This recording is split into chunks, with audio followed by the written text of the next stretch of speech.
Isang mainit na pagbati po sa inyo lahat, mga minamahal po namin mga kaibigan. Kami po ay tuloy-tuloy na nagpupuri sa Panginoon dahilan po sa tagumpay ng gawain ito at ng programang ito. At sa tagumpay na ito, kayo po ay lagi namin kasama sapagkat kayo po ang siyang palagi ang sumusubaybay sa amin. Muli po ako inyong lingkod, Pastor Ben Casimiro, at sa ating pong talakayang ito ay makasama natin si Pastor Tornalejo. Magandang araw, Pastor Ben, at gayon din sa ating tikapanood. Purihin natin ang Panginoon sa kanyang patuloy na pagbasbas sa atin sa ating pag-aaral sa ating leksyon. Ang ating po nakaraang leksyon ay tumalakay sa sinulat nitong si Propeta Mikas na ating naunawaan na pag-aralan ang tungkol sa espesyal na bayan ng Diyos na yun po ay sa ating kapanahonan ngayon ay tayo. At napakasarap na isipin na tayo po ay mga hinirang, mga pinili at binigyan ng karapatang maging kanya mga lingkod at magdala ng espesyal din na pabalita sa sanlibutan. Ngayon naman po idadako tayo sa ikawalong leksyon ng ating pag-aaral na pinamagatang nagtitiwala sa kabutihan ng Diyos. Na ito naman po ay sinulat ni Propeta Habakuk.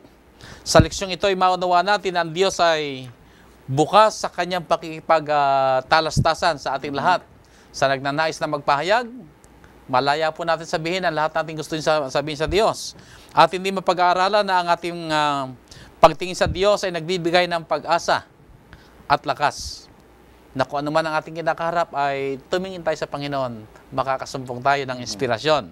At muli ang paanyaya ng Diyos, hanapin ng Panginoon at mabuhay.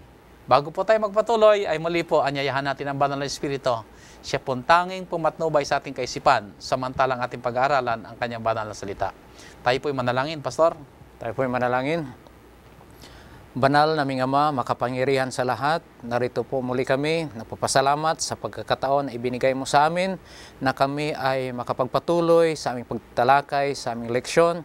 Amin inanyayahan ang banal na Espiritu na manirahan sa aming puso upang amin makamtan ang kaalaman at ito ay magbigay sa amin ng sigla sa pagpatuloy sa pag-aaral at ito ay makapalago sa amin pananampalataya. Tulungan mo po kami at ang lahat ng mga televiewers na kaming lahat ay magiging masaya sa aming pag-aaral ngayon. Salamat sa iyong pakinig sa aming mga dalangin. Ito ay aming hinihiling sa pangalan ni Jesus. Amen. Amen. Maraming salamat po, Pastor Tornalejo. Yes, Lord. Tayo po ay dadako na sa ating ikawalong leksyon. Napakabilis po ng panahon, mga kapatid at mga kaibigan. At sana po yung mga leksyon na ito ay patuloy lamang tayo naakay tungo sa kagandahan ng ating Panginoon. Ang ating susing talata ay muli makikita natin sa aklat ng Habakuk sa Kapitulo 2 ng aklat ng Habakuk, Kapitulo 2, talatang 14. Ating pong tunghayan. Sapagkat ang lupa ay mapupuno ng kaalaman ng kaluwalhatian ng Panginoon, gaya ng pagtakip ng tubig sa dagat. So, Pastor, napakaganda uli ng ating paksa na tatalakayin. At ang ating mensahe ngayon ay sinulat ni Propeta Habakuk. Pastor, ano nga bang kahulugan uli ng pangalan niya? Kasi gusto ko malaman kung talagang yung bang pangalan niya nakaugnay talaga sa mensahe natin. Ang pangalang Habakuk, Pastor Casimiro, ay nangangahulugan pakikipagbuno sa Diyos. Sa English, wrestling with God. Ito ay may malaking kaugnayan. Makikita natin sa ating leksyon, sa ating pagpatuloy, na ito'y talagay may kaugnayan sa ating leksyon. Okay, napakaganda. So, ako'y natutuwa talaga sa ating mga leksyon sapagkat iba-iba mga propeta, ay iba-iba mga pangalan, ay iba-iba mga mensahe. Na talagang yung pangalan nila ay nakaugnay doon sa ano. So, nakakatuwa itong ating leksyong ito. Ano bang kaibahan ng sinulat ni Habakuk sa ibang mga propeta? Si Habakuk, may malaking kaibahan sa kanyang pagdala ng mensahe. Yung ibang mga propeta ay nangangaral sa mga tao, ang pangaral galing sa Diyos, nangangaral sila sa mga tao. Si Habakuk naman, ito ay ang kanyang mensahe ay para sa Diyos. Siya ang dumadala ng mga daing, yung mga reklamo ng mga tao patungo sa Diyos. Ang ibig sabihin, parang mediator ito, si Habakuk, na ang kanyang tungkulin ay pagdala ng mga paghihinagpis ng mga tao patungo sa Diyos. Ito ang kaibahan, malaking kaibahan. Ano ba itong mga nagpapagalit na tanong ni Habakuk sa Diyos?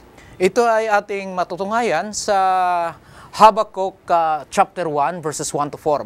Pakibasa nga Pastor Casimiro. Dito natin makikita kung ano ang mga reklamo ni Habakkuk sa kanyang nakikita na nangyayari sa kanyang kapaligiran. Okay, ganito sabi sa talatang 1 hanggang 4. Ang hula na nakita ni Habakkuk na propeta, O Panginoon, hanggang kailan dadaing ako at hindi mo didinggin?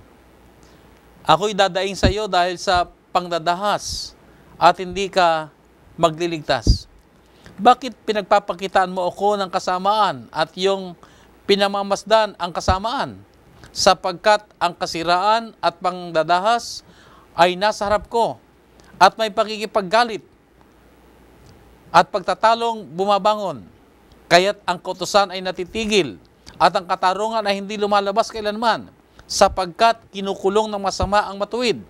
Kaya't ang katulan ay lumalabas na liko. Ating nababasa, Pastor Casimiro, mga kapatid, mga kaibigan, na parang nagrireklamo si Habakkuk sa Diyos. Bakit nangyayari ito? Bakit pinabayaan mo? Ako ay nanalangin, ako ay nanawagan, hindi mo ako tinutugon. At bakit nangyayari itong mga masamang bagay sa iyong bayan? Bakit nangyayari ito? Ito ang katanungan. Parang reklamo na din, Pastor Casimiro. Hindi lamang siguro katanungan, parang nagrereklamo ang propeta na si Habakkuk. Bakit pinahintulutan ng Panginoon na mangyayari ito? At ito yung mga mabibigat na mga katanungan na ipinapaabot sa Diyos, na para bagang kung ako yung makikinig, parang nakakapagod at nakakapanlumo yung mga ganong kauri ng katanungan. Totoo yan. Pero ito nga yung kanyang ipinahayag. Now, ano bang kalugan ng mga tanong na ito sa atin? Kung nating tunghayan mabuti, mas na natin mabuti, ito ay hindi lang katanungan ni Habakkuk.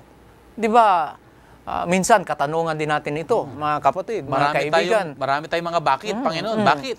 Hindi lang siguro masabi natin na minsan. So, maraming beses, ito ang ating katanungan sa mga masamang nangyayari sa atin, mga paghihirap, pagsusubok sa buhay, at lalo na nakikita natin na ang masama ay lumalago habang ang matuwid naman ay naghihirap. Di ba? Yan ang nadinig natin ng mga reklamo ng mga tao. Oho. So, ibig sabihin ay nakaka-relate tayo doon sa yan. tanong ni Habakkuk na kuminsan ay, bakit ako, Panginoon? Bakit nangyayari? Bakit kailangan yung aking anak pa? Bakit hindi sa iba? Matanong nga kita, Pastor Ben, itong personal na question, dumating na ba sa inyo na nakatanong ka ng ganitong tanong ni Habakkuk? Ay, nung una, ako tumanggap din ng ganong, nagkaroon din ng ganong karanasan. Sabi ko, Panginoon, bakit ako? Ay, ako naman yung nagsisipag sa gawain. Marami naman ako dyan na parang hindi interesado sa paglilingkod, pero ako'y masigla sa paglilingkod. Ay, bakit ako yung nagkaroon ng sakit na mabigat? Alam mo, lingid sa iyo kaalaman, ako ay nagkaroon ng cancer. At ang sabi ng doktor ay malignant cancer. 3 doktor ang aking pinuntahan at nakonfirma yung cancer na yon. Kaya yung katanungan ko ay bakit ako? Ay ako naman nung panahon talagang nagsisipag at talagang puspusan sa trabaho at mabunga ang paglilingkod. Sa madaling sabi, iniisip ko ba na, ay bakit ako ay napakabunga ng aking ministry, napakaganda ng aking direksyon. Ay bakit ako yung nagkaroon ng ganong sakit? Ba't hindi pa yung iba na lang? At may mga nalalaman nga ako na naghihintay nga lang, nananalangin nga, sana sila pa mahingay na. Ay ba't hindi sila na lang yung bigyan? Bakit ako? Napakaganda ng personal experience mo. Ma-relate natin talaga dito sa ating pag-aaral sa ating leksyon. Pero para naman maunawaan ng mga kapatiran at mga kaibigan, ito po yung unang panahon ako'y nagpapasimula pa lang sa gawain. Yung po'y bumilang na ng marami mga taon at ngayon po'y okay na po ako, lalo tigit sa aking spiritual na kabuhayan, ay may mga leksyon tayo na napupulot. At sa ngayon po, ako'y nagpapasalamat sa Panginoon sapagkat hindi na ako nagtatanong ng bakit. Kundi kung ako'y dumadaan sa mga pagsubok at alam ko, habang may buhay, may pagsubok. Hindi natin alam ang bukas, pero isang tiyak, may pagsubok sa kinabukasan. At kung dumaan man tayo sa mabigat na kalagayan ngayon, ako'y mayroong pagkaunawa, higit na mas mabigat ang susunod pa. Pero isa lang ang aking idinadalangin sa Panginoon. Kung dumating ito, hindi na ako magtatanong ng bakit. Kundi ako'y ahawak na lang sa Panginoon. Panginoon, bahala ka na sa akin, ako'y magpapasakop. Kung ano yung kalooban, kung ito yung pinahintulot, ay di ako'y nagtitiwala sa Panginoon. So, maintindihan natin yung mga hinaing, yung mga reklamo ni Habakkuk. Kasi itong mga katanungan ay hindi lamang katanungan ni Habakkuk. Katanungan natin lahat, mga kaibigan, mga kapatid. Yeah, so napakagandang ganitong kaisipan. Dito yung makita natin, yung tanong na ito ni Habakuk talagang hindi ito tanong sa kanilang panahon lang, na para baga sila lang. Maari tayong makaugnay. At ako'y naniniwala tayong lahat ay maari makaugnay. Especially pag dumadaan tayo sa mga problema ng buhay, ay marahil ganito rin sinasabi natin, Panginoon, nasaan ka? Ako'y merong isang nabasa kanina sulat na siya ay namatayan. At dumating ang pastor at ang tanong ng namatayan pastor, nasaan ang Diyos nung maganap ang aksidenteng ito? Ang pastor ay hindi basta nakasagot. Pero ang sabi ng pastor ay kagaya ng kalagayan ng ating Panginoong Hesus, nasaan ang Diyos nung ang ating Panginoong Hesus ay ipinapako sa cross? Nariyan pa rin siya, nakatunghay. Pero anong kanyang damdamin? Siya rin ay nabibigat ang luba. Ikinublingan niya ang kanyang mukha sapagkat hindi niya kayang titigan ang kanyang kamatayan ng kanyang bugtong na anak. Gayon din naman sa kamatayan ng isa nating kapatid. Nariyan din ang Diyos. Pero pinahintulot niya ang kanyang kamatayan. Sa karunungan ng Panginoon, magtiwala lamang tayo sa Kanya. Siya ang nakakaalam ng pinakamabuti. Amen. So naman ang karanasan natin ay marahil na naduno ng katanungan, bakit Panginoon? Bakit Diyos? Bakit ito nagaganap? Marami mga bagay na hindi natin kayang abutin, hindi natin maunawaan. Subalit ang pinakamaganda, magtiwala lang tayo sa Diyos. At pagka nakalagpas na tayo sa pagsubok na ito, ako'y naniniwala, isa lang din naman ang direksyon natin Sasabihin natin, Panginoon, maraming salamat. Amen. Purihin ang iyong banal na pangalan. Amen. May gusto lang ako linawin dyan, Pastor Ben. At sa lahat natin mga televiewers, may kaiba, hindi lahat pareha yung experience ni Habakuk at ng sangkatauhan o bayan ng Diyos at sa ating experience ngayon. Sa ating experience, hindi natin masasabi lahat na itong mga sakuna, mga masamang pangyayari, yung mga accident na nangyayari ay kagagawa ng Panginoong Diyos. Sa panahon ni Habakuk, totoo talaga, ang Diyos ang gumawa ng mga salot, ang Diyos ay gumawa ng mga pinsala sa kanila upang gisingin at upang tawagin ang kanilang pansin na sila manubalik sa Panginoon. Subalit hindi yan natin masabi na yan ay ganyan pa rin ngayon. May mga pangyayari na hindi masabi natin na ang Diyos ay may kagagawan. Pinahintulot lang ng Panginoon Diyos. Pinahintulot ng Panginoon. Okay, dito po sa ating pag-aaral ay makita natin yung dialogue, yung usapan, yung paghahayag ni Habakuk ng kanyang kaisipan, at nakita natin yung dialogue sa pagitan ng Diyos at ito si Habakuk. Now, mula sa dialogue na ito, sa kanilang usaping ito, paano natin makikita ang larawan ng ating Diyos? Isang magaling punto, isang napakagaling na punto yan, Pastor Ben. Ang ibig sabihin, ang Panginoong Diyos ay handa magtanggap sa ating mga hinaing, handa magtanggap na tayo ay makipag-usap sa Kanya. In other words, God is always ready, mga kapatid, mga kaibigan, to have an interaction with us na mag-dialogue sa atin. Yung iba, may parang guilty feeling na kung magtanong sila sa Panginoon, kung magpadala ng mga hinaing at magrereklamo at mag-doubt, parang guilty sila na gagawin yon.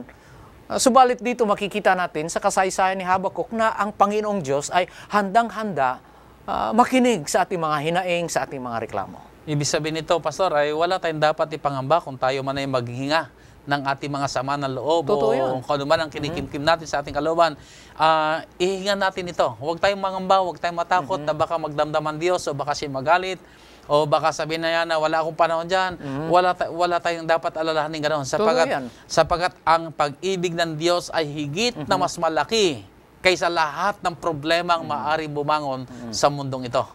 Mayroon siyang kakayahang makinig, umunawa, at hindi natin kayang pagodin ang Diyos. Kahit araw-araw pa tayong lumapit sa Kanya at maya-maya ay meron tayong dinadala sa Kanyang problema, hindi natin kayang pagorin ang Diyos. Totoo yan. Let me summarize the point, mga kapatid, mga kaibigan. God is always ready to listen to us. So yun ang isang napakagandang larawan, mga kapatid, mga kaibigan, na ito isang magandang katangian ng Diyos na aking gusto talagang ipahayag sapagkat ano man ang ating kalagayan, wala tayong dapat pangambahan. Kung ako man ay nakagawa ng kasalanan, kaya kong sabihin sa Kanya, Panginoon, ito ang aking kasalanan. Yung bang hindi ako nahiya na, nung una kasi, nung bago pa lang ako sa pananampalataya, kapag ako ay nagkasala, di ako yung mananalangin, kuminsan hindi ko masabi yung kasalanan kasi nahiya ako, naliliit ako, na inaalala ko na baka nakakaya sa harapan ng Panginoon. Yung meron ba ako mga pag-aalinlangan na para bang hindi ako ganun kalapat magpahayag pa sa Kanya. Pero nung makilala ko ang Panginoon, sabi ko lahat pala kaya kong sabihin sa Panginoon na wala akong dapat ipangamba na siya ay yung mukha niya ay nagkukunot noo o siya ay para nagdaramdam o nagtatampo. Habang ko nakikilala ang Panginoon, lalo akong higit na mas madaling magsabi sa Kanya, Panginoon, ito po yung nagawa ko. I can pray specifically doon sa aking mga nagawa talagang hindi maganda. Na dati, sasabihin ko na lang, Panginoon, patawarin mo ako sa lahat kong kasalanan. Lahat na yon, package na lang. Pero napansin ko na higit palang mas maganda yung maging specific tayo. Dahil ang Panginoon naman ay handang makinig sa atin. At siya ay talagang, ini-imagine ko ang Panginoon samantalang inihayag ko ang lahat kong gusto sabihin. Hindi kumukunot noo ang kanyang mukha. At siya palaging para baga siya 100% ang kanyang atensyon ay nasa akin, na nakikinig, na nagmamahal, na umuunawa, na nagdidikay ng encouragement. Hang on. Sige lang, tutulungan kita. Hindi ko makita ang Panginoon na para baga ako pinapagalitan, na ako ay iniirapan o iniismiran. Ang akin nakita sa Panginoon ay nariyan siya at nakahandang magbigay ng pag-asa, magbigay ng lakas, magbigay ng inspirasyon. Tahaking ko ang buhay na nagtatagumpay sa Kanyang biyaya. So the more, napakaganda talaga yung the more tayo na nakakakilala sa ating Panginoon, the more tayo nagiging malapit sa Kanya, at yung ating pakikipag-usap ay higit din nagiging mas mabuti. Amen. So ito ang isang napakagandang larawan ng ating Panginoon. Ano ang naging sagot ng Diyos sa tanong ni Habakuk? Napaka-interesante. Alam natin mabigat kasi yung mga tanong na dinala ni Habakuk sa Diyos. So ano ang naging tugon naman ng Diyos dito? Ang tugon ng Diyos ay makikita dito sa Habakuk chapter 1, 5-6. Tayo magugulat sa sagot ng Panginoon sa mga hinaing ni Habakuk. Makikita natin dito. Pakibasa nga, Pastor Ben. Sa talatang 5 at 6, ganito ang wika. Aklat na Habakuk, Kapitulo 1. Manggagmasid kayo sa gitna ng mga bansa, at tuming kayo at mamangha kayo sa kagilagilalas, sapagkat ako'y gumagawa ng isang gawain sa inyong mga kaarawan na hindi ninyo paniniwalaan bagaman saysayin sa inyo. Sapagkat narito, aking itinitindig ang mga Kaldeo, yaong makapangingilabot at marahas na bansa, na lumalakad sa kaluwagan ng lupa upang mag-ari ng mga tahanang dako na hindi kanila. Ito ang sagot ng Panginoon sa mga hinaing sa reklamo ni Habakuk. Bakit nangyayari ang mga masama sa mga mabuting tao? Ang sabi ng Panginoon, hindi pa yan sapat. Kayo makinig. Ako ay magpadala ng mga taga-Kaldea. In other words, yung mga taga-Babylonia. At itong mga taong ito ay lulusob sa Huda at dadalhin kayong mga bihag. Ito, Pastor Ben, nagpapakita na ginamit ng Panginoong Diyos ang mas masama na mga tao upang hatulan ang kaniyang bayan. Masakap lang tanggapin sa kay Habakuk. Sabi ni Habakuk, bakit nangyayari ito, Panginoon? Hindi lang na nakita ko ang masama ay lumalago, at nakikita ko pa na ang mas masama na bayan ay ginamit mo upang parusahan ang bayan mo.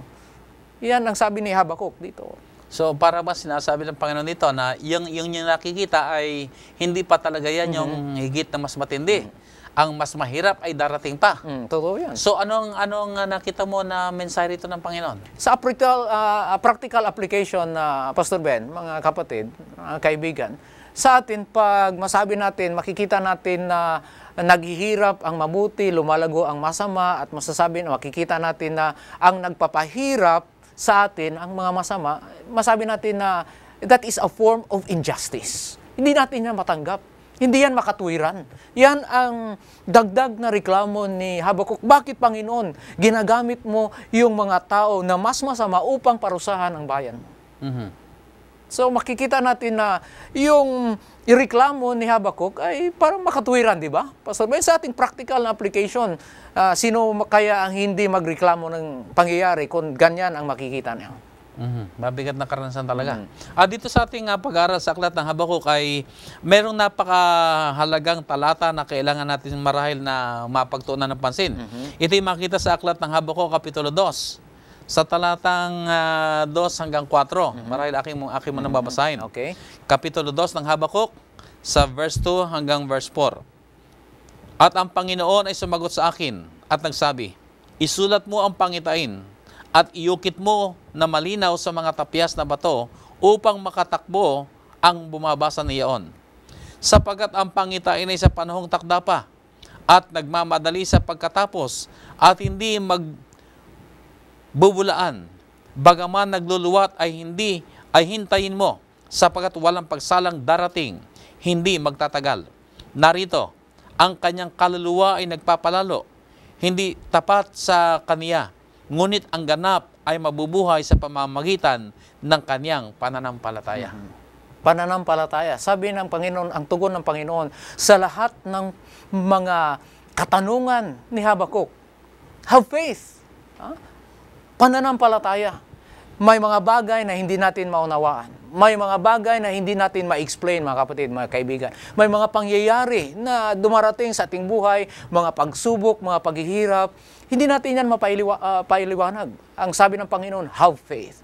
Yan ang kaugalian ng tunay na mga anak ng Diyos sapagkat tayo ay maliligtas sa pamamagitan ng ating pananampalataya, hindi sa pamamagitan ng ating kabutihan at mga gawa. So sa madaling sabi, talaga ang talatang ito ay talagang kailangan natin. Totoo yan. Totoo talaga sa tingnan natin ang karanasan ng Huda, maging Israel. Marami mga bagay na hindi nila kayang maunawaan. Pero napakahalaga na tayo ay magtiwala. Magtiwala tayo sa Diyos. At ito ang talata na nagbibigay sa atin ng hamon na ang matuwid ay mabubuhay sa pananampalataya. Totoo yan.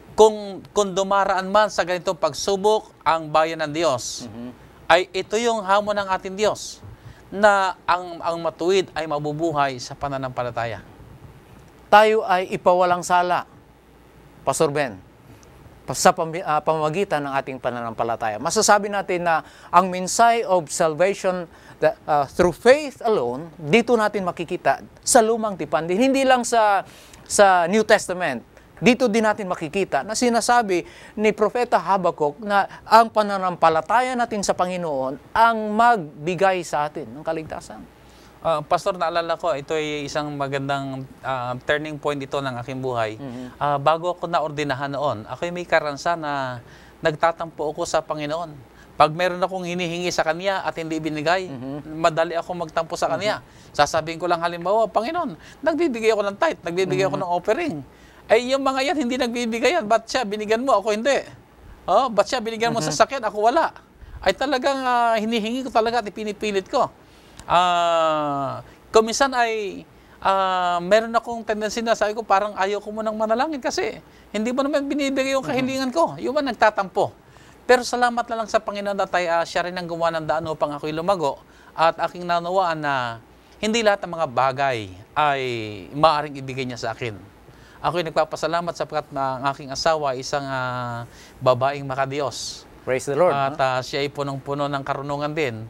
At nang ako'y may mga kahilingan sa Panginoon na hindi pa binibigay, ay siya ang sumagot sa akin at sabi niya, ano ba ang tingin mo sa Diyos? Parang waiter mo, na kung ano yung order mo, daling ka agad. Let God be God. At ang sabi ko ay, tama Panginoon, ito na ang turning point ng aking buhay. Magmula noon, sinabi ko, hindi na ako magtatampo sa Diyos. Hindi na ako yung nagdaramdam. At ito isang napakalagang leksyon na aking tinandaan. Tayo rin naman ang talo pagka tayo nagdaramdam. Pag tayo nagtatampo. Yung pang ayaw na natin lumapit sa Kanya, ayaw mo na natin sumimba, ayaw mo nang manalangin, ay tayo po ang talo roon, mga kapatid. So, alam ko na tayo lahat may mga pagsubok sa buhay. Pero ayon sa aking karanasan, ay hindi ito makakabuti sa atin. Kung meron mga bagay tayong hinihingi at hindi pa binibigay, ba't hindi tayo bagkos ay magtiwala na alam ng Diyos ang tamang panahon. Alam ng Diyos kung kailan ito makabubuti sa atin. Parang isang bata ba na hindi lahat ng hihingi niya ibibigay natin kasi kung humingi ba ng kutsilyo yan, ibibigay natin. Yung karanasan ko noon ay actually ang hinihingi ko noon bagong sasakyan. Kasi sabi ko ay gusto ko yung bagong sasakyan. Yung mga kapitbahay namin bagong hindi sasakyan. naman sila Adventist, hindi rin sila, hindi ko alam kung sumisimba sila kung saan man. Pero sabi ko bakit mga bago at marami pa. Ako naman isa lang hinihingi ko na bago pero hindi niya ibinigay. Pero alam ng Diyos sa takdang panahon ako rin naman ay kanyang binigyan. Ang lesson tinandaan ko rito, talo tayo pagka tayo nagtampo. At nakita ko yung isang magandang karanasan sa buhay ni Daniel. Si Daniel ang dumadaan sa pagsubok din. Dinala na silang bihag mula sa Jerusalem. Ito na yung pagbagsak ng Huda patungo sa Babylonia. Ay meron ako nabasang hindi nagdamdam, hindi nagtampo si Daniel. Daniel did not turn from God. He did not turn away from God. He turned to God instead. Praise the Lord for that. So sabi ko, maganda yon. Hindi ako lalayo sa Diyos. Bagkus, ako pa nga ay magpapakalapit-lapit sa Diyos. At yun na, Pastor, ang aking palaging ginagawa ngayon. Pagka kahit anong problema, malaki man yan o maliit, isa lamang ang aking alam na dapat gawin, na dapat kong unahin gawin, ako'y magpakalapit-lapit sa Diyos. Praise the Lord. Sana po, Pastor Ben, yan ang attitude ng lahat natin ng mga kapatid, na tayo ay magtitiwala sa Panginoon. Kasi yung mga katanungan na tinanong mo ay alam ko na katanungan ng marami yan, kung hindi man lahat.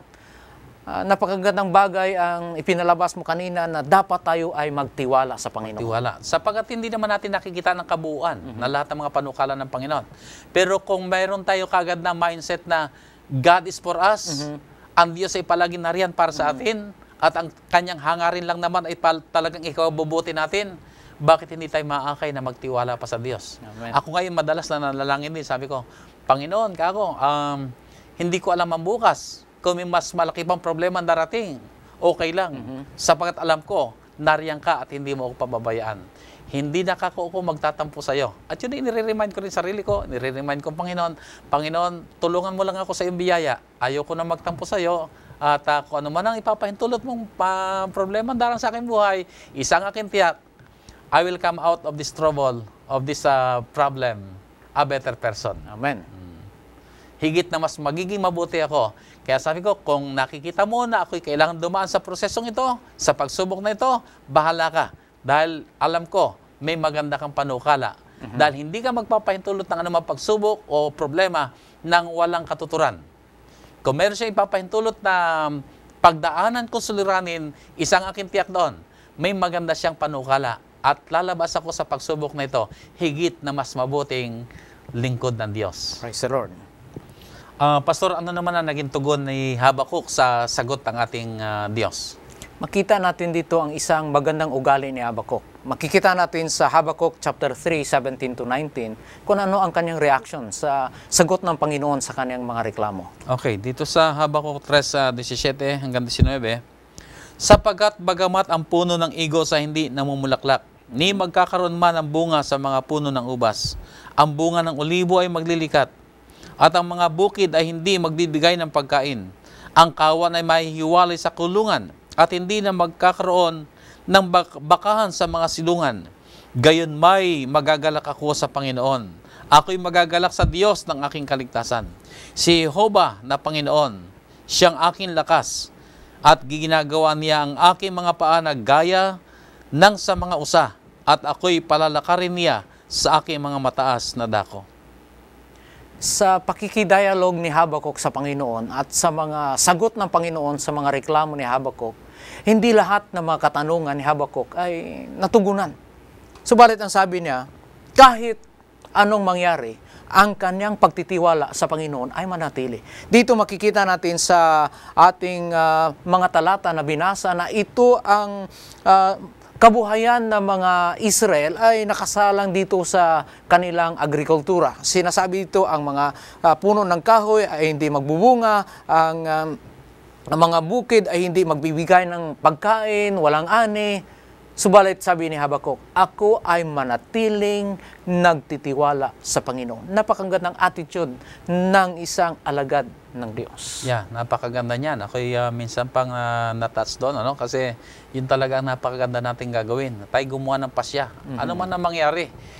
Marami pa mga bagay, hindi natin alam kung bakit mangyayari at bakit pinapahintulot. Marami pa tayong masasaksihan na hindi kayang abutin ng ating pangunawa. Pero hindi naman natin kailangan unawain lahat ng mga bagay. Totoo yan. Pero ang napakaganda ay ang tayo magtiwala sa Diyos. At ang tayo magpasya. At yun ang ating bahaging gagampanan. Magtiwala tayo sa Diyos. At tayo magpasya. Nasa Kanyang biyaya tayo magtatagumpay. At gawin din natin yung ating bahagi na hindi na tayo yung patampo-tampo.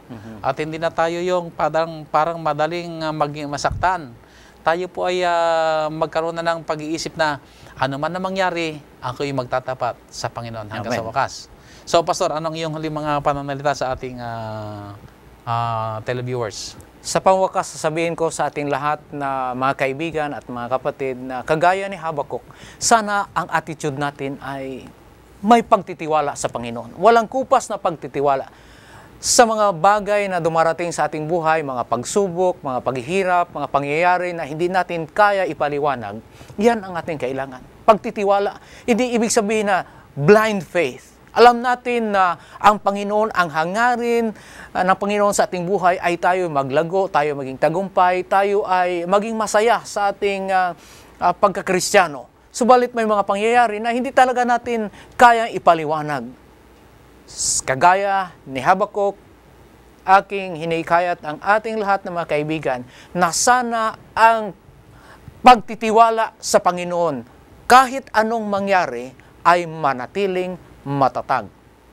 Maraming salamat. Napakagandang hamon yan sa ating mga kaibigan, sa ating mga kapatiran na yayamang ang ating paksa po ay pinamagatang nagtitiwala sa kabutihan ng Diyos. Ay talaga pong ito'y atin ng panghawakan. Gumawa na po tayo ng pasya, mga minamahal mga kaibigan. Atin na po nakilala ang ating Panginoon. Siya'y napakabuting Diyos. At alam po natin ang kanyang puso, ang kanyang kalooban, ang kanya lamang naman tanging hangarin ay ikabubuti ng bawat isa atin. Kung tayo man ay pahintulutan niya na dumaan sa mga pagsubok ng buhay, nariyan din ang pag-asang kanyang ibinibigay sa atin. Huwag tayong mawawala ng loob. Huwag tayong madi-discourage. Nariyan ang Diyos. Lumapit tayo sa Kanya. Manghawak tayo sa Kanya. Dahil tayo magtatagumpay at yon ang kanyang nais na maging karansan ng bawat isa atin. Amen. Muli po mga minamahal mga kaibigan, kami nagpapasalamat sa maiksing panahong ito ay tayo nagkasama-sama sa pag-aaral ng salita ng Panginoon. At ang aming dalangin, sana po sa pamamagitan ng programang ito at ng mga seryeng ating pinag-aaralan, itong ating linggo-linggong programa at mga serye, mga leksyong tinutunghayan, sana po mga ito ay dalangin natin na maging ating kabuhayan, maging ating personal na karanasan. Hindi lamang tayo nanonood para malibang, kundi tayo ay patungo sa direksyong pagdating ng Panginoon ay higit nating kahawig siya sa kanyang larawan, sa kanyang kabutihan, sa kanyang pag-ibig, sa kanyang kagandahan. Hayaan po natin ang ating mga buhay maglumiwanag sa ikaluluwalhati ng dakilang pangalan ng ating Diyos. Amen. Tayo po ay sama-sama muling dumako sa ating pananalangin. Mahal namin Diyos na nasa langit, maraming salamat. Natunghayan po namin, kayo ay napakabuting Diyos. Ang inahangad yun lamang po sa amin ay ang ikabubuti namin. Mapagkaminsan, O Diyos, dumadaan kami sa mabibigat na suliranin ng buhay, mga pagsubok ng buhay. Salamat po, Ama, sa mga leksyong ito na kami inyong pinapalalahanan. Maraming mga bagay na hindi namin kayang maunawaan. Subalit kami inaakay nyo lamang na magtiwala sa inyo sapagkat kayo gagawa ng mabuti para sa aming kapakanan.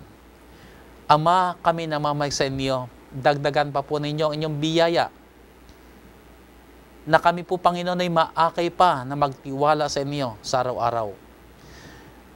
Pagyamanin pa po nyo kami, Panginoon, sa pananampalataya at kagaya po ng mensaheng amin na pag-aralan, ang mga matuwid ay mabubuhay sa pananampalataya. Tulungan nyo po kami, Panginoon. Palaguin nyo pa po kami sa pananampalataya. At dumating sa aming mga buhay, O Diyos, anuman ang aming kaharapin, hindi kami magtatampo, hindi kami lalayo. bagkus kami lalo lamang magpapakalapit-lapit sa inyo at magtitiwala pa ng lubos sa inyo na kayo ang Diyos ang siyang gagawa sa ikabubuti ng bawat isa sa amin. Amen. Panginoon, tangi pong itinataas namin sa inyo ang mga kaibigan po namin at mga kapatirang nakatunghay po sa programang ito ngayon. Saan man sila naroroon, mangyari po mamanal, patungan po sila, Ama, ng inyong mapagpalang kamay. Palagoy niyo po sila, Ama, sa pananampalataya at sa pagkakilala sa inyo. Ipasaksi sa kanila, Panginoon, sa araw-araw ang inyong mga kabutihan. Naaakay lamang na sila'y lalong maging malapit sa inyo at ang makilala pa nila kayo ng lubusan. Salamat po, Ama, sa katiyakan. Kayo po ay tumugon na sa aming mga dalangin. Ang kasaganaan ng inyong basbas, ng inyong kagalakan ay nagyayumaman po sa aming mga puso't kabuhayan. Salamat sa pagtugon sa aming mga dalangin sa matamis na pangalan ng aming Panginoong Hesus. Amen. Amen. Muli po'y maraming salamat sa inyo, mga minamahal ng mga kaibigan. At mapakarami po sanang gusto magpabati, pero wala tayong panahon na. Kaya sa inyo po lahat ay maraming salamat po. Alam po namin, kayo nariyan lamang at palaging sumusubaybay at nakandang sumuporta sa programang ito. Kaya muli, pagpalain kayong lahat ng ating dakilang Diyos.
The broadcasting all started from Antipolo, Rizal.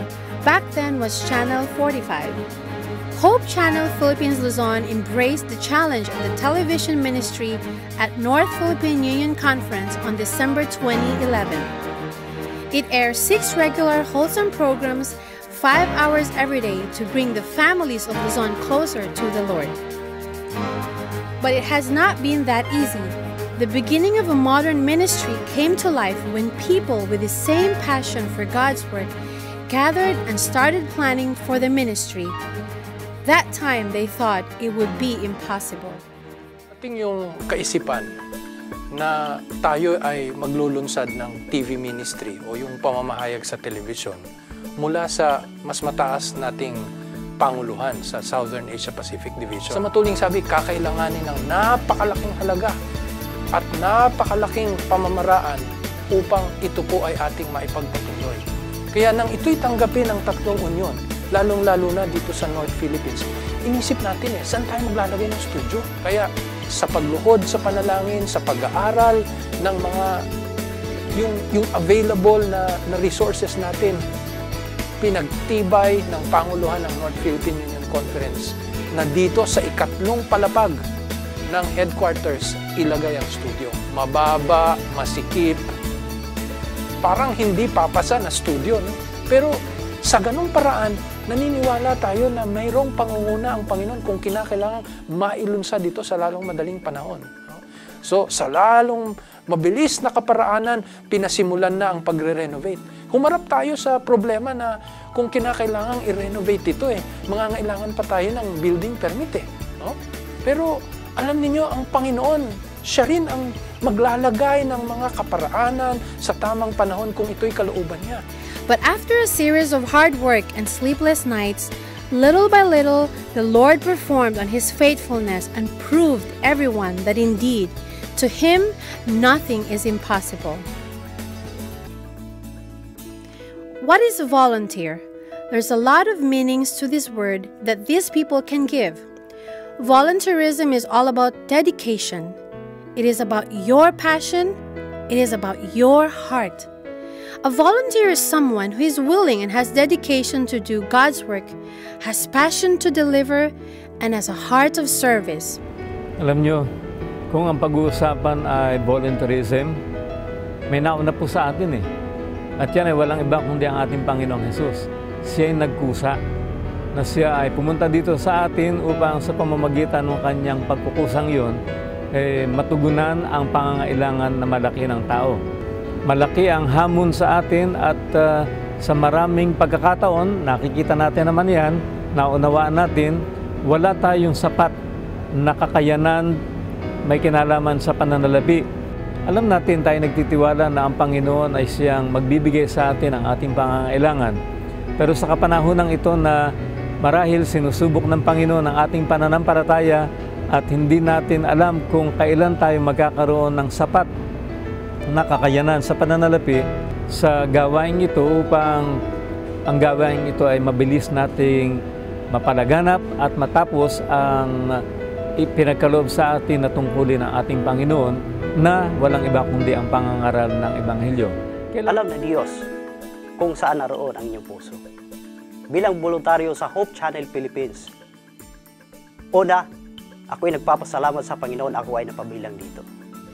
Kaya, ang mahalaga ho dito bilang kabahagi ng Hope Channel, yung ating pagtatalaga, yung ating dedication. Huwag po tayong mag-atubili na suportahan ang gawain po ng Hope Channel. Napakarami pong pagsubok ang aming naranasan nang kami po yung sumali rito. Naalala ko nga sa ting aming mapag-uusapan ni Edward, kung alalahanin po namin, ipinaranas po ito ng ating Panginoon upang ang ating pong gawain dito sa Hope ay lumago. Yung pagsubok sa buhay natin, palagi at palagi na darating sa ating buhay. Ang hamon ngayon ay nasa sa atin. Kung ang mga hamon na ito ay ating titingnan sa isang positibong aspekto. Sa kabila ng anumang klaseng pagsubok ay nananatiling masaya sapagkat kami pong lahat, kaming mag-asawa, ay masayang nakapaglilingkod sa Kanya. Napakalaking hamon po sa bawat isa sa amin sapagkat marami pong mga maaaring pwede sa aming lugar. Maraming may mga kakayanan, subalit mas pinili po namin na maglingkod sa Panginoon sa pamamagitan ng maliliit na kaparaanan, maliit na kakayanan. Kayo po ay aming iniimbitahan na patuloy na suportahan ng Hope Channel Philippines. At alam ko po na sa pamamagitan ng inyong panalangin, sa pamamagitan ng inyong mga pagkakaloob, ang gawain pong ito ay magtatagumpay at ang Panginoon ay makikita natin sa alapaap ng langit. Kahit na anong challenges na inyong nararanasan, ay huwag natin kalimutan siya na siya lagi ang ating lapitan. Kapag siya lagi ang ating lapitan, alam niyo po, yung ating puso ay lagi may experience natin na masaya. Hindi rin namin naiwasan na mag-alala sa mga bagay na kailangan tulad ng pangailangan financial. So hindi naaalis sa amin yung mag-alala. Pero maraming beses na napatunayan namin ang Panginoon talagang the best. He is an on-time God. Ang humawak ng ganito kalaking ministeryo, yung magpatakbo ng TV channel ay hindi madali. Subalit sa tulong ng Panginoon at sa tulong ng suporta nating lahat, walang imposible sa Diyos. Mabuhay ang Hope Channel Philippines. The Hope Channel production will never be complete without the production set and the talents who dedicatedly gave their time and efforts in producing programs for Hope Channel Philippines Luzon. Everyone has talents that God has entrusted. It may be your choice to use these talents for the finishing of God's work or not. But these people have already made their decision. That is, to serve the Lord. Kaya aking kayong lahat inaanyayahan, mga minamahal, na inyong patuloy na subaybayan ang palatuntunan ito sa Hope Channel sapagkat kami nakakatiyak na sa inyong masugid na pagsubaybay, makikinabang po kayo. Now, guesting here in this program gave us the chance to share that burden.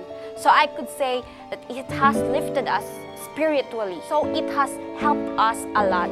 Thank you so much for these kind of programs. It was truly a blessing. And during the shoot, naramdaman talaga namin yung kakaibang ambience na pinakita nila sa amin. Wala kang makikita sa kanilang parang nagagalit or what. Talagang mapaparamdam nila sa'yo na sige lang, okay lang yan. And then, hindi ko kasi ito nakita sa iba eh. One virtue that I found and saw in this crew is yung kanilang patience. And dyan sa virtue na yan, dyan mo makikita yung Christianity. Kaya nga mga kapatid, panoorin natin ang mga palabas dito sa Hope Channel Philippines. Kumpletos recados ito, no? Lalo na ang mga family shows, ang mga spiritual shows, all of this, lahat ito ay makakatulong sa pagpapalago ng ating pananampalataya. Alam niyo ho, nung kami naimbitahan dito sa Hope Channel, meron ho kakaibang saya ho akong naramdaman. Kakaiba ho yung pakiramdam pagkasama mo ang buong pamilya mo na maglilingkod sa Panginoon. Maganda hong makita na ang ating buong pamilya ay sama-sama na maglilingkod sa Diyos. Kaya ho mga kaibigan, nais ko hong imbitahan ang bawat isa sa inyo na panoorin ang mga programa na hinanda ng Hope Channel Philippines. Dahil alam ko ho na hindi lang ho ito nagbibigay ng hope sa ating puso, kundi hope na mailigtas ang bawat pamilya natin sa kalungkutan at kasiraan. Hope Channel Philippines, mabuhay ka! The operations of Hope Channel Philippines Luzon will never be complete without the fuel that runs it. A project that encourages the brethren called 20 pesos or more was launched to support the financial need of this media ministry. In the wide scope of Hope Channel Philippines, you will find people who are without question in supporting the ministry, people who made a commitment to follow and push the ministry until the day the Lord comes back. Malaki po aking paniniwala na marami po pong gawain na dapat tapusin, lalo na sa panahon ito. Isa sa mga epektibong pamamaraan ay yung TV ministry. Ako'y sumusuporta talaga ng buong buo kahit kukunti yung aming kinikita.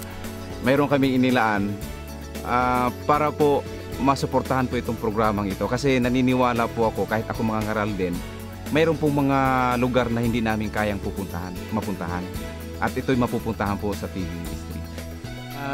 Iniimbitahan ko po ang lahat ng mga kapatid, no?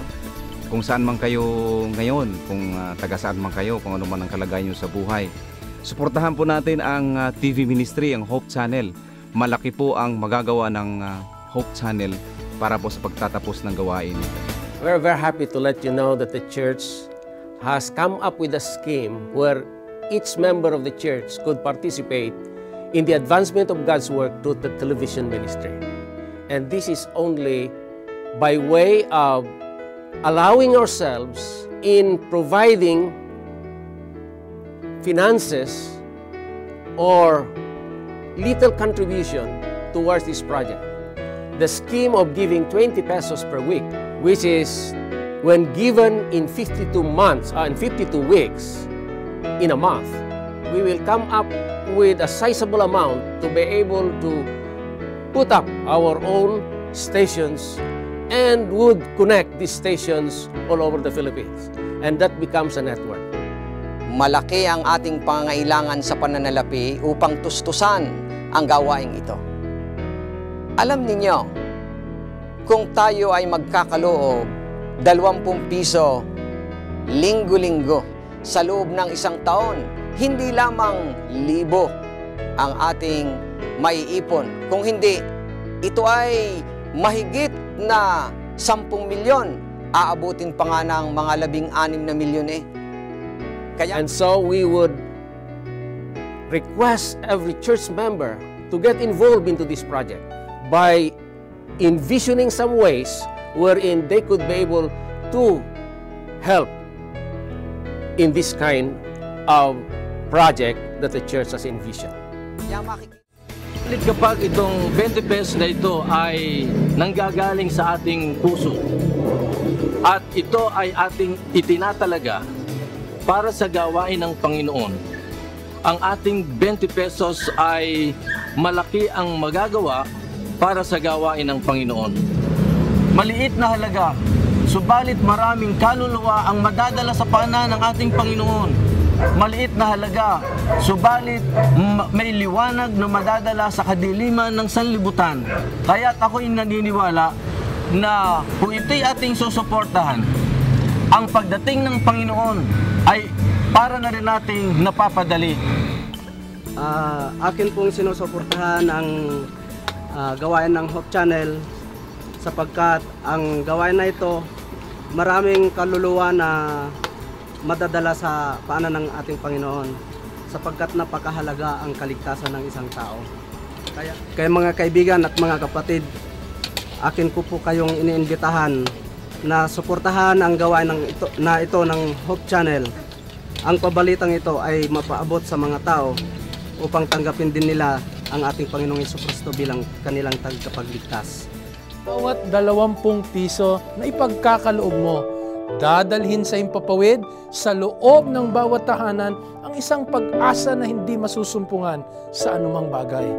Kaibigan, sa bawat 20 piso na ibibigay mo, dadalhin natin ang katotohanan sa bawat tahanan.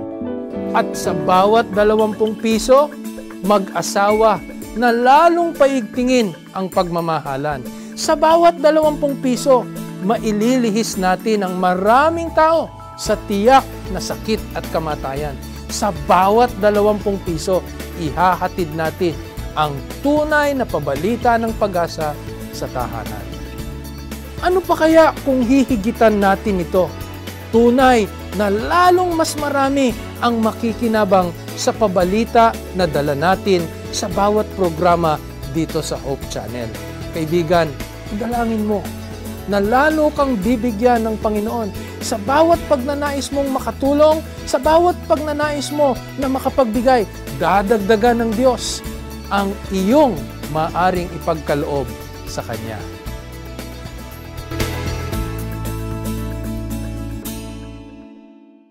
Mabuhay Hope Channel Philippines! Sharing love, changing lives. Hope Channel Philippines. Ayos yun! Mabuhay ang Hope Channel Philippines! Mabuhay Hope Channel Philippines! Mabuhay Hope Channel Philippines! Mabuhay ang Hope Channel Philippines! Mabuhay ang Hope Channel Philippines!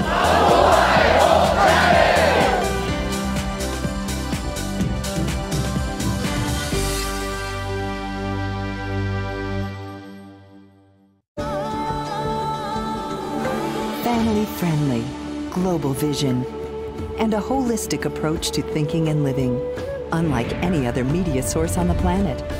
Welcome to Hope Channel. Every hour of every day, any family member can watch. Hope is educational, inspirational, focusing on lifestyle and health, and offering programs for young and old alike that teach culture, positive values, and spirituality. It takes a global network to be in touch with planet Earth's global community. Hope broadcasts everywhere in the world with 7 global channels, and we're affiliated with more than 50 media production centers on 6 continents. The result? Hope Channel provides a diverse cultural programming mix in many of the world's major languages. Hope is more than great television. It's also part of an international conduit of educational institutions, churches, retail outlets, and hospitals that represent a solid economic base. And Hope Channel viewers are loyal, encouraging friends and neighbors to watch. Why? Hope viewers believe that Hope Channel not only enhances living, but changes lives through its compelling lineup of programs. Documentaries, taking your subscribers around the world and back through time, visiting places where history was made. Fascinating biographies that open up the lives and times of people who made a difference in society. Travel programs that transport the viewer around the world, demonstrating how people work together to make a better planet. Inspirational programming challenges viewers to experience the joy of discovering faith values and offering spirituality as an important part of a balanced lifestyle. Health and lifestyle programs teach disease prevention and make healthy living simple and attractive. Hope Channel programs provide invaluable support for developing healthy relationships and strong communities. Diverse and positive programming. A global infrastructure and network. A commitment to family-friendly programming 24 hours a day, 7 days a week. This is Hope Channel, your source for quality of life programming.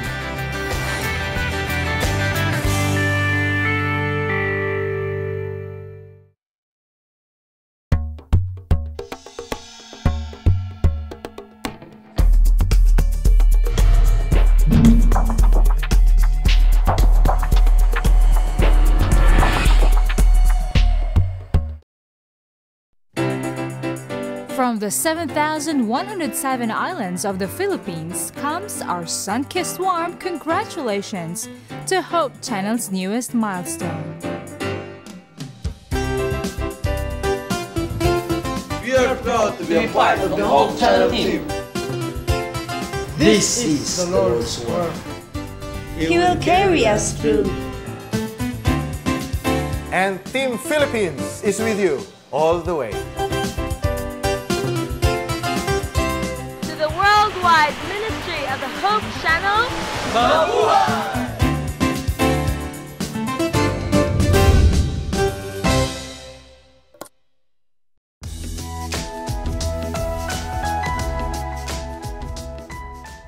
The issue of domestic violence is often approached from the perspective of women, usually men abusing women. But I wonder, Willie, are there cases of men being abused by women? Indeed, about 25% of the reported cases of abuse, it's of men being abused by women. Of course, the larger portion is women being abused, 75%. And every time it happens, it's a serious matter, and we need to take it seriously. If people tell us they're being abused, we need to believe them. Absolutely. Whether it's a man or a woman, we need to get them help immediately. Let them understand that it's not God's will for anyone to be abused. We can direct them to a local center or the domestic violence hotline of your area or national or international centers. Please get help if you feel that you are a victim of domestic violence.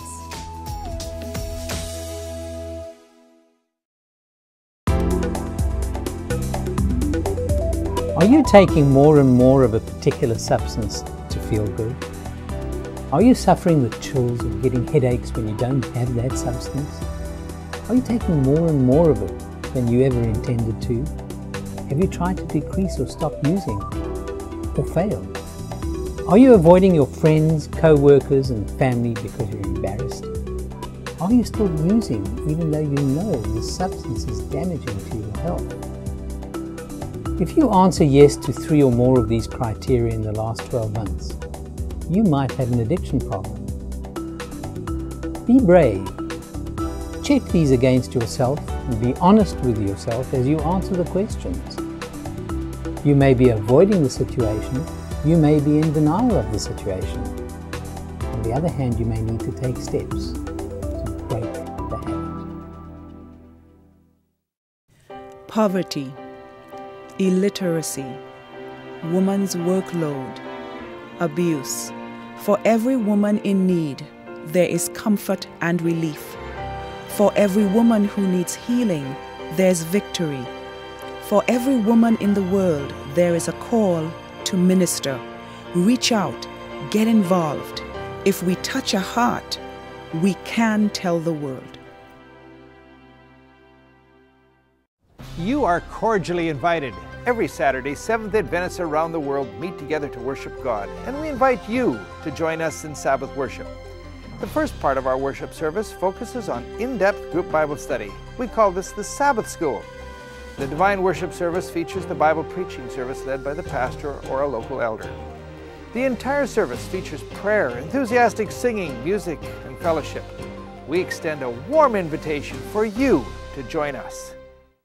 Hope broadcasts everywhere in the world with 10 global channels and is affiliated with more than 50 production studios on 6 continents. The result? Hope Channel provides a diverse programming mix in many of the world's major languages. Hope is more than great television. It's a donor-supported ministry that's part of an international family of educational institutions, churches, retail outlets and hospitals. Welcome to Hope Channel.